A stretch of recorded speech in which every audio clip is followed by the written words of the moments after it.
IATA's NDC standard was introduced over a decade ago.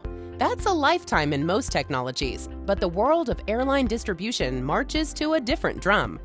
IATA introduced the new distribution capability, or NDC standard, to enable more flexible and real-time airline merchandising. That was the easy part. Implementation was the hard part. A maze of complexities and dependencies has prevented the technology from being implemented in the indirect travel agency and GDS channels.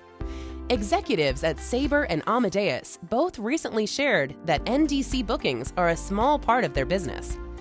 The new technology promised a more seamless and flexible airline shopping experience, similar to what consumers see on airline websites. The challenge is shoehorning it into a web of legacy technology. That hasn't stopped some airlines demanding distribution channels implement the technology or lose content. Unilateral mandates rarely succeed in such a complex environment. Recently, IATA interviewed United Airlines' manager of distribution modernization to understand how consumers would benefit from NDC technology. One primary benefit was what he called continuous pricing, or the ability to dynamically price fares. Let's listen in as United shares how customers benefit from the new technology. When we talk about value creation, we want to talk about products that we can't offer outside of NDC because of technological limitations.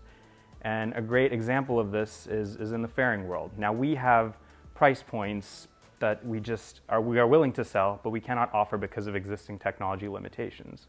We call this continuous pricing. So let me talk a little bit about what exactly continuous pricing is. Let's take an example of a market like Chicago to New York. We may have a fare at $100 and then the next available fare is at $150.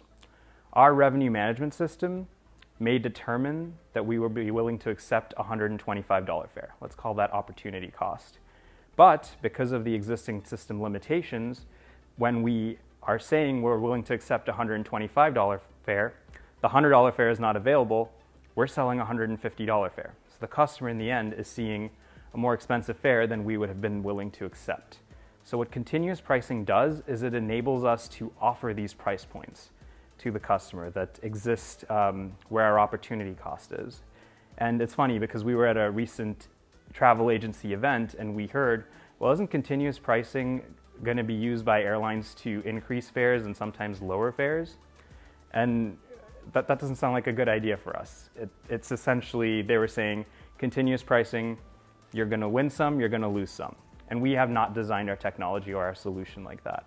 For us, the customer is either going to see a price that is equivalent to what is in the ATPCO environment or a fare that's lower than that. So for us, for continuous pricing, it is you tie some and you win some. And for the customer, it's a benefit because they see a cheaper price.